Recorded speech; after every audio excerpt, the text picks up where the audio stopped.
আজকে শনিবার, এখন বাজে সকাল 8:30।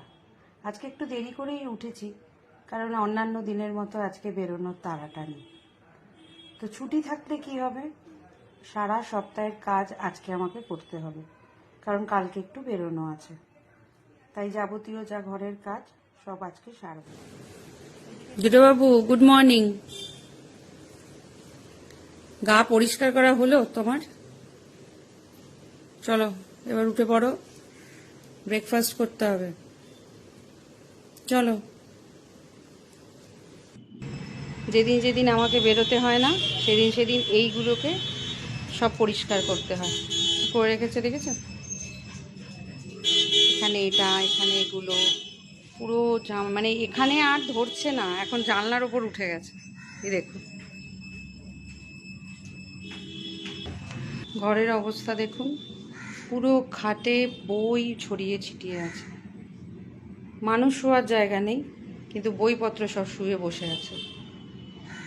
কি অবস্থা করে রেখেছে ওরা দুজনে মিলে। এই যে ফেরিওয়ালাও চলে এসেছে। যেসব ভাঙাচোরা জিনিসপত্র আছে, প্রচুর পিচবোর্ড জমেছে, এরকম বক্স। মাসে জিনিস যখন প্রতি মাসে আসে তখন এরকম বক্সে করেই আসে। তো এগুলো অনেকগুলো জমেছে। এই সব যাবতীয় আরও যা হাবিজাবি আছে সব একসাথে এক করে আজকে ডেকেছি বিক্রি করব বলে, যেহেতু বাড়িতে আছি। আর কিছু পুরনো জামা কাপড় ছিল, ওনাকে দেখানো হচ্ছে যে উনি যদি নেন কিছু, তাহলে কাজে লেগে যাবে, নয়তো পড়ে থাকবে আর কি। আমরা চা খাচ্ছিলাম বলে ওনাকেও একটু চা দিলাম। তো যাই হোক, সমস্ত কিছু ওনার ওজন টোজন হয়ে গেছে, উনি এবার নেবেন।